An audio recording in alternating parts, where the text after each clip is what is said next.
Hei, hei! Taas kord on reede ja täna on meil virtuaalassistent fookuses, mida virtuaalassistent teeb. Ja see laivide sari on ellu kutsutud sellepärast, et esiteks aidata VIP-klubi liikmetel paremini nähtavale tulla ning teiseks aidata ettevõtjatel aru saada, mida virtuaalassistent üldse teeb.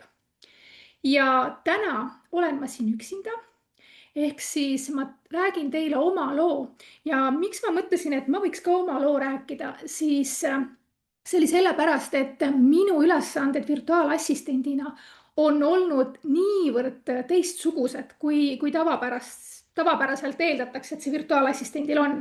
Et kui tavaliselt eeldatakse, et seal on see kujundamine ja võib-olla kodulehed ja siis koolitajate assisteerimine, Zoomi koosolekud, siis minul olid hoopis teistsugused ülesanded. Ja ma mõtlesin, et ma jagan neid ehk et äkki mõni ettevõtja siis saab aru, et tal on ka need teistsugused ülesanded, aga see ei tähenda, et ta ei võiks virtuaalassistenti siis kasutada. Nii et hakkame siis riburada pidi minema. Ja kuidas mina üldse virtuaalassistendi ameti juurde jõudsin? Sellest saab juba üsna pea 3 aastat ja ma töötasin sel ajal veel põhitöökohal, kus ma siis töötasin lõpuks kokku 17 aastat. Aga minul erinevalt siin varasematest rääkijatest oli ikkagi lisatulu teenimise mõte.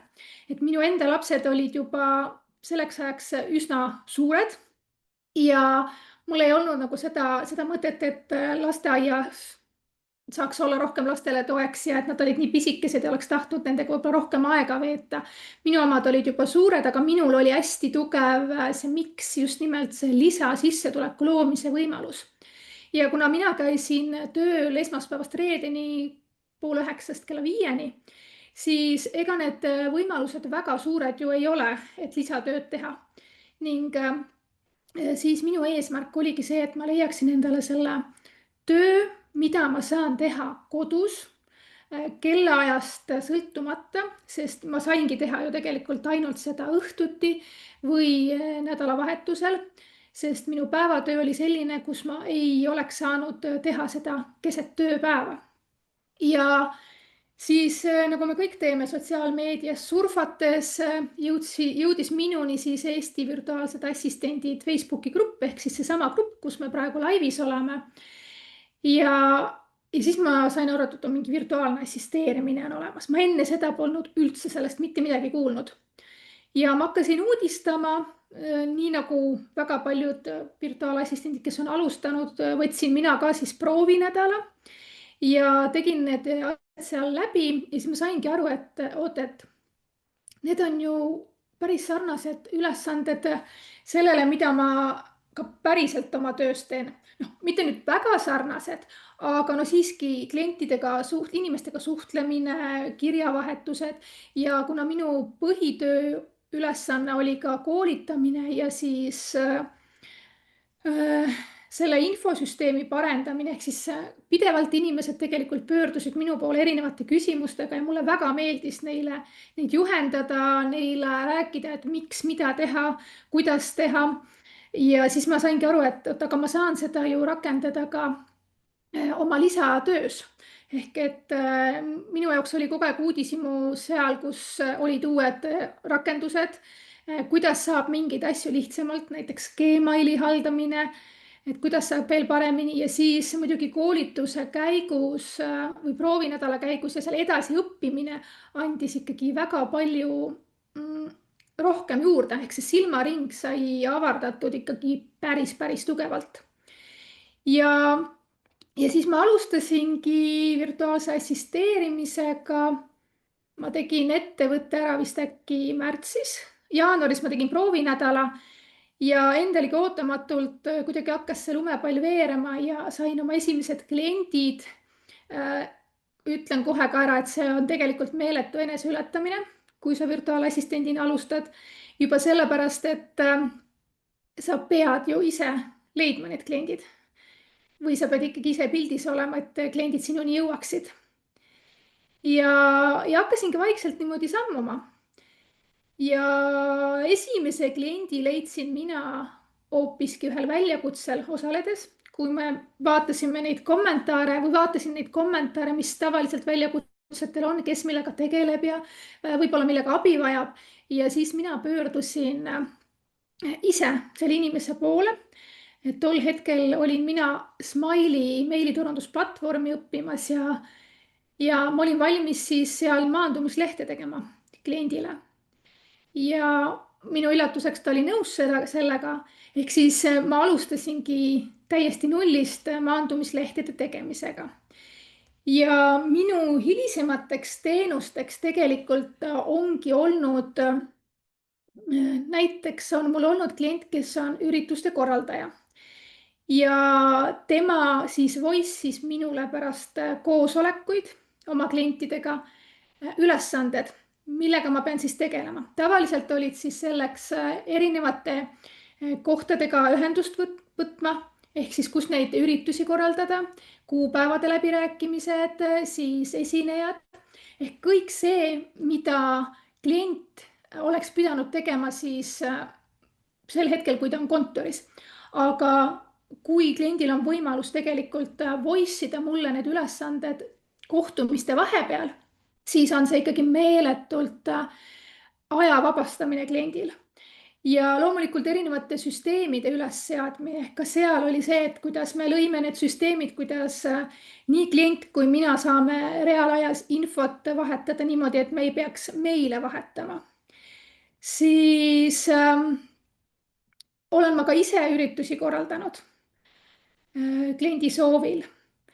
Siis minu meelest üks väga erinev teistest teenusepakkujateks on see, et üks klient, kellel ma ka praegu tööd teen, ma teen talle mahatrükke. Ehk siis klient saadab mulle kas video või helifailid ja mina teen mahatrükid. Et siin võib muidugi öelda, et milleks seda teenust kasutada, kui meil on täna erinevad transkribeerimise võimalused, siis ikkagi on vaja, et inimene käib selle üle, sest et transkriptsioon transkribeerib kõik need, mida seal öeldakse, ehk siis kõik A, E kordused ja inimeste mõte ju läheb ikkagi lappama, kui ta räägib, et alustab lause esimest poolt ühe mõttega, lõpetab teise mõttega, siis kui transkriptsioon seda ühtseks korralikuks ei tee, siis on seda teksti väga veider lugeda.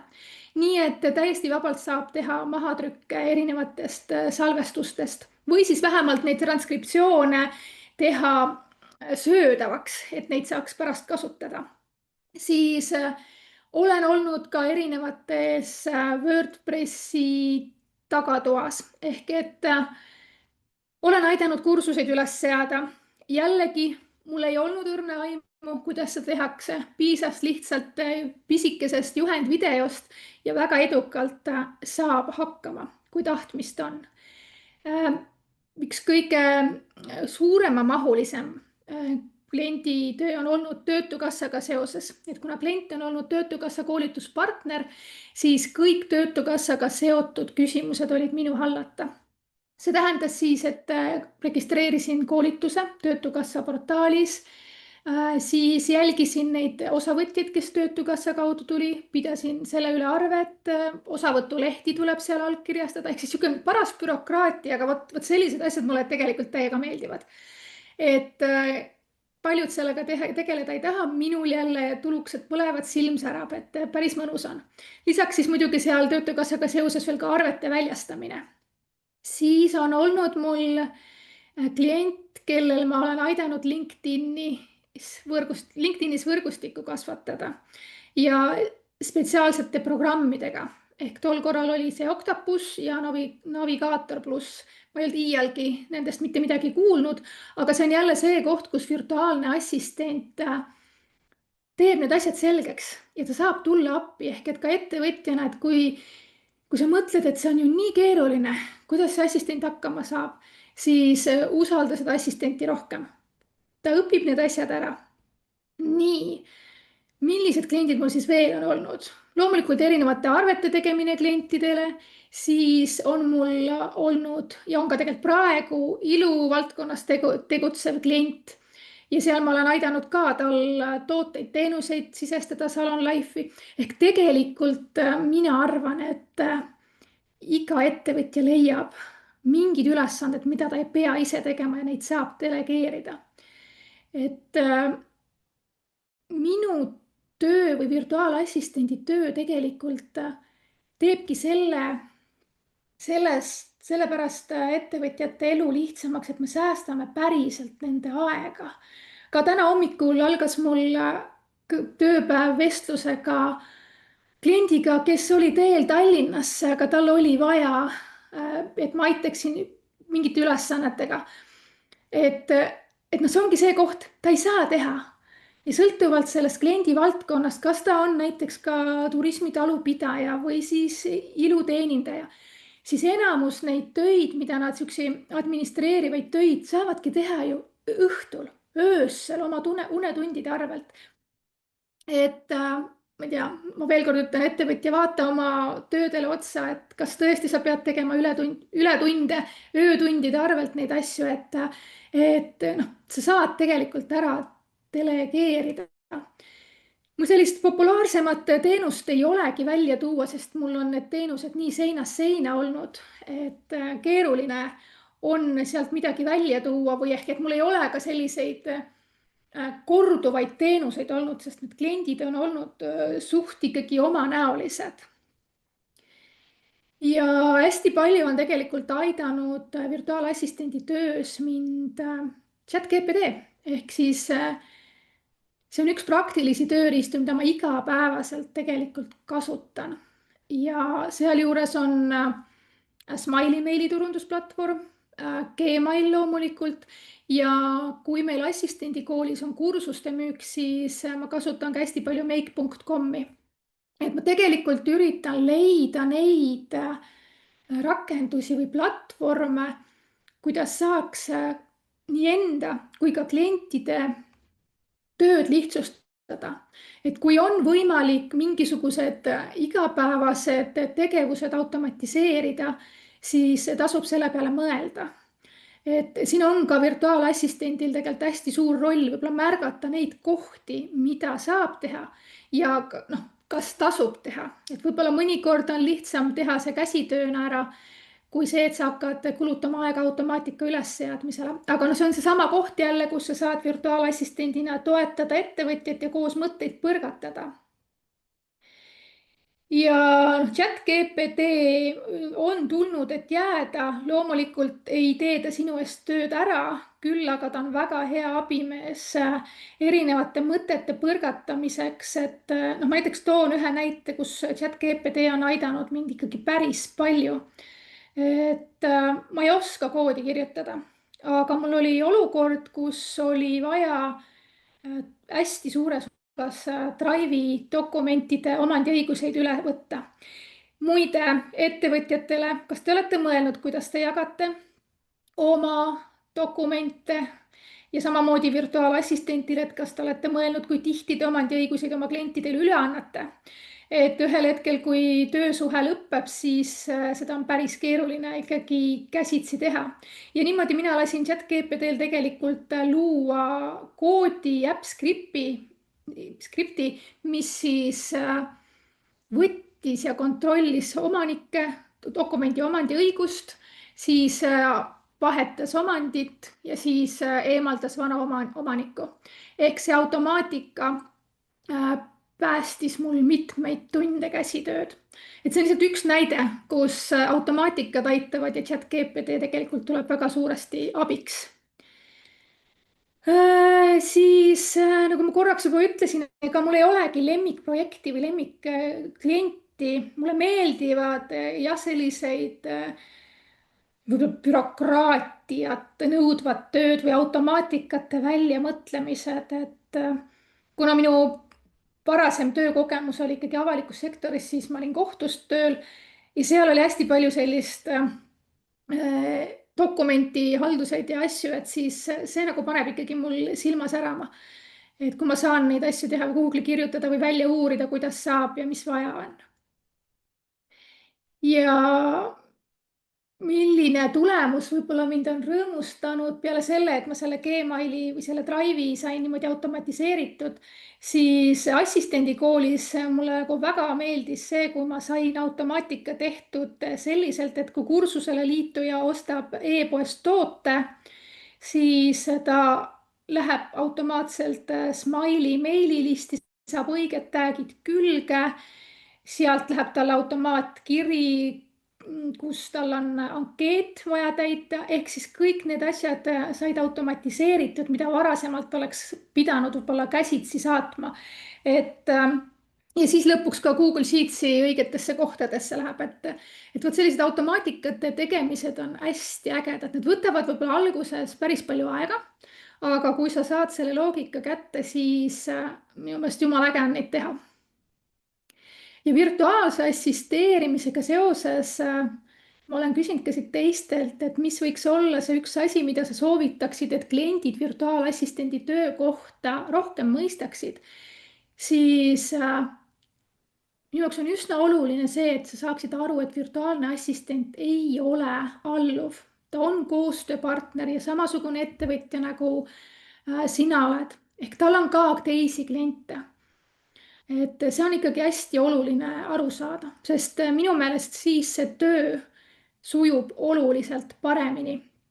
Aga mul on ka selles mõttes mõte virtuaalassistentidele, et virtuaalassistentidena me tegelikult peaksime mõtlema selle peale, et me ei teeks kliendid endast sõltuvaks. Et kui ühel hetkel mingil põhjusel virtuaalassistenti ei ole enam, siis klient peab tulema üksi toime. Ehk see on see koht võib-olla, kus virtuaalassistent võiks luua vajalikud juhendid, teha selleks kohe lausa juhendite kogu ja ka kliendile siis ära näidata, kus miski on, kuidas miski toimib. Sest päris õudne on see tunne, et kui sa saad aru, et sul ei ole assistenti ja tegelikult sa ei saa aru, kuidas miski toimub, miks miski toimib, kuidas ma võib-olla kas või seda ühte pilti pean vahetama, sest ma ei ole pidanud võib-olla sellega tegelema. Ehk siis jah, virtuaalassistendid, mõelge teie ka, et kuidas te saate klienti toetada juhul, kui teid enam ei ole või kui on vaja töö üle anda teisele virtuaalassistendile, ehk siis temal oleks lihtsam seda tööd üle võtta ja klienti jätkuvalt aidata. Nii, siis mis ma veel ütlen teile, ehk siis praegusel juhul ma väga aktiivselt virtuaalassistendi teenust ei paku. Mul on jäänud veel mõned kliendid, aga ei ole välistatud, kui keegi pöördub ja mulle tõsiselt silma särama paneb mingisugune pakkumine, siis ma seda ka teen. Aga assistendi kooli poole pealt ma jagan ettevõtjate jaoks assistendi kooli kodulehel olevate ettevõtjatele lehte. Ehk siis see on see koht, kus ettevõtjad saaksid võib-olla esimese sammu teha, et leida endale virtuaalne assistent. Seal on olemas ka virtuaalassistentide andmebaas, see on küll väga algeline, aga see on parem kui mitte miskit. Ehk sealt saab juba vaikselt alustada selle virtuaalassistendi otsimisega ja võib-olla mõeldagi neid mõtteid, kuidas leida seda ja mida siis talle pakkuda. Siis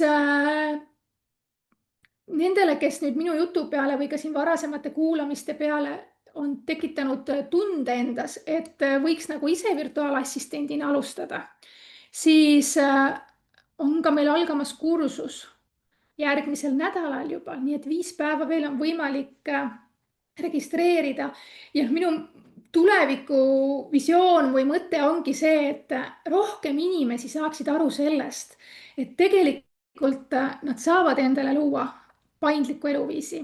Nad saavad endale luua lisasissetuleku ja et üsna oluline on ikkagi aru saada sellest, et see, millist elu sa elad, see on sinu enda valitud elu. Et sina ise saad teha need otsused, et kuidas sinu elu hakkab toimima. Ja virtuaalassistendi amet on tegelikult väga hea baas, kus hakata neid muutuseid tegema. Ja teiseks oleks mul imeline või ongi imeline mõte see, et ettevõtjad saaksid rohkem teada sellisest võimalusest, et neil on virtuaalassistente võimalik kasutada, et nad ei pea üksi pusima. Ja see, et virtuaalassistendi kaasamine ei ole tegelikult kulu, see on ikkagi investeering, et noh, olgem ausad, meil kõigil on 24 tundi päevas, et see, kuidas me seda kulutame, see ongi see koht, kus me peame peeglisse vaatama. Et kas me tahame kasvada, kas me oleme teinud ettevõtte selle jaoks, et olla 24/7 rakkes või oli ikkagi algne eesmärk midagi muud. Et sellised visioonid ja mõtted, et inimesed ise rohkem võtaksid vastutust oma elude ja asjade eest. Ja praktilise nipina mõtlesin pikalt, mida ma välja toon, et ma tahtsin, et see oleks mingisugune käega katsutav ja et saaks kasutada. Ja siis ma mõtlesin ChatGPT jutu jätkuks, et võib-olla väga paljud juba teavad, aga võib-olla ei tea ka, et on olemas võimalik seal ChatGPT seest avastada neid uusi AI assistente, seal on see Explore nupp. Mina nimetan seda AI poeks. Ja sealt on võimalik leida selline AI assistent, nagu on eesti keele toimetaja.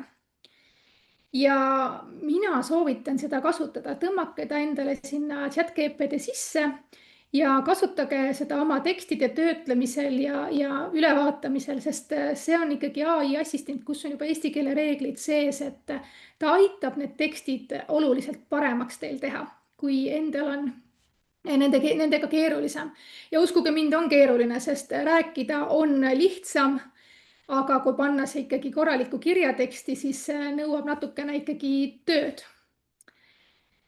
Nii, selline sai siis minu teekond sellest virtuaalassistendiks ja ma loodan, et siin oli nüüd piisavalt neid teistsuguseid virtuaalassistendi töid, mis panevad ettevõtjaid mõtlema selle peale, et äkki neil ikkagi on ka midagi sellist, mida ära anda.